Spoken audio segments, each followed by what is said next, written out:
High, good morning. আমি দিয়া। আরও একটি নতুন ব্লগ নিয়ে চলে এসেছি। আর এটা হলো দিদির বিয়ের ব্লগ। তো আমি জল ভরে এসে একটু রেস্ট করে চুল বাঁধতে বসি। চুল বেঁধে সবাইকে রেডি করে দিই। আর আমার চুলের 12টা বেজে যায় সবাইকে রেডি করতে করতে। তো যাই হোক, সবাইকে রেডি করে আমি নিজেও রেডি হয়ে যাই। আর এটা হলো আমার লুক, কেমন লাগছে জানিও। আর আমি আজকে 6জনকে সাজিয়ে দেওয়ার পর নিজে রেডি হয়েছি। আর এই হলো 6জনের মধ্যে 3জন। কেমন লাগছে জানিও। এই আমার দিদন। এরপর চলে যাই যেখানে প্রোগ্রামটা হচ্ছে।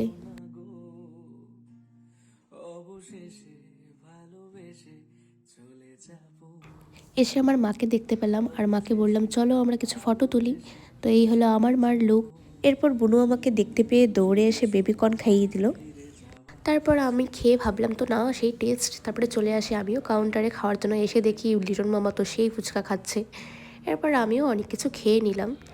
আর এই হলো আমার দাদুকে বললাম চলো কিছু ফটো তুলি। আর আমরা সবাই রেডি হয়ে চলে আসলো। ব্রাইড কিন্তু এখনও এসে পৌঁছায়নি, কারণ ব্রাইডের পার্লার থেকে আসতে অনেকটাই দেরি হয়ে গেছিলো। তো আমরা সবাই ব্রাইডের জন্য ওয়েট করছিলাম। তো এই তো ব্রাইড চলেও আসে। আর দিদিকে দেখতেও জাস্ট ওয়াও লাগছিল। এই হলো দিদির বিয়ের লুক। আর আমাদের বরও চলে আসে, তাই আমরা সবাই রাস্তায় চলে যাই বরকে আনতে। ওখান থেকে নাকি বরণ করে নিয়ে আসবে।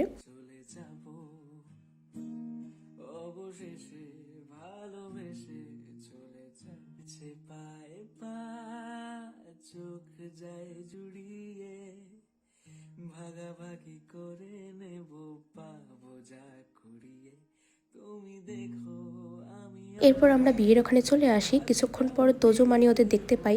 আর সবাই তো দেখে সারপ্রাইজ হয়ে গেছে, কারণ ওদের আজকে আসার কথা ছিল না, তোজোর এক্সাম চলছিল বলে। আর এখন দিদিকে বিয়ের জন্য নিয়ে আসা হচ্ছে। যা হচ্ছে এখন যতদিন আছি ছেড়ে যেও না গো, অবশেষে ভালোবেসে চলে যাব, অবশেষে ভালোবেসে চলে যাব, যদি সময়ে ফিরে যাওয়া শিখে যেতাম। তো বিয়ে শেষ হওয়ার পর আমরা সবাই ঘরে চলে আসি, কারণ ঘরেও কিছু নিয়ম ছিল।